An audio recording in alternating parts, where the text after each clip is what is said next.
सभागृहाच्या नावाचा विषय होता. त्या नावाचा विषय सदस्यांनी काय निर्णय घेतलेला आहे आणि सदस्यांनी बहुमताने घेतलेल्या निर्णयाचा आपण स्वीकार केला पाहिजे अशी साधारण प्रक्रिया लोकशाहीमध्ये आहे. त्यामुळे त्याचं राजकारण न करता आपल्यापुढे खूप मोठे प्रश्न आहेत. विकासाचे प्रश्न आहेत, अडचणीचे प्रश्न आहेत, लोकांनी दिलेली जबाबदारी आहे.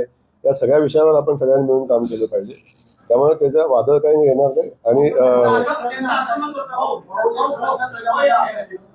असं मत होतं त्याच्यामध्ये की नवीन जर सभागृह बांधणार असतील तर माजी पंतप्रधान अटलजींचं नाव देण्यात यावं असं त्याच्याकडून सांगण्यात येते.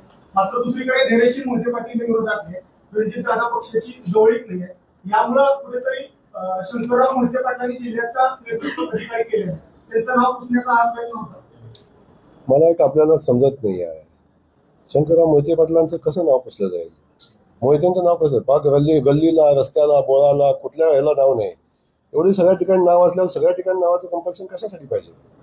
त्यामुळे त्यांचा कधी अवमान आम्हाला करायचा नाही आणि त्या गोष्टीत मला जायचंही नाही. आम्ही शंकरराव मोहिते पाटलांचं नाव बदललेलं नाही आणि ते बदलणार नाही.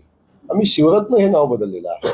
बदलायचा निर्णय मी बदललेला आहे, सभागृहात घेतलाय असं मला तुमच्या माध्यमातून समजलेलं आहे.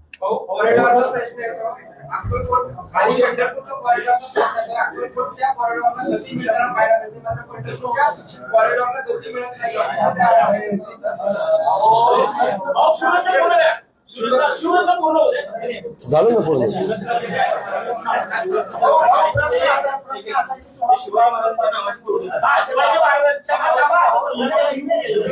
एक मिनिट.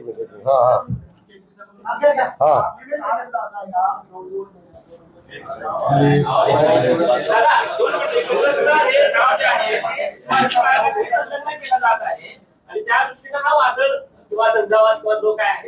आता कुठलंही नाव आपल्या सोयीनं जोडणं मला वाटतं उचित नाही.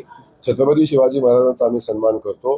छत्रपती शिवाजी महाराजांचा जो पुतळा आपण बघितलेला आहे तो जिल्हा परिषद बॅकसाईडला आहे. मला वाटतं या सगळ्या लोकांनी या पुतळा पाठीमागच्या बाजूला बसवणं उचितच नव्हतं. तो वास्तविक पाहता दर्शनी बाजूला आणि तो दर्शनी गेटवर पुढच्या बाजूला बसण्याची आवश्यकता होती. तर महाराजाचा सन्मान याच्या संदर्भात कुणी बोलावं हा एक वेगळा विषय, त्या विषयावर मी जाणार नाही. परंतु मी आपल्याला क्लिअर सांगतो की छत्रपती शिवाजी महाराज आमच्यासाठी सर्वोच्च आहेत. छत्रपती शिवाजी महाराजांच्या नावाला काळीमा लागेल असं कुठलंही कृत्य आम्ही करणार नाही ना कुणाला करून देणार आहे. त्यामुळं हा विषय वेगळा आहे, तो विषय वेगळा आहे.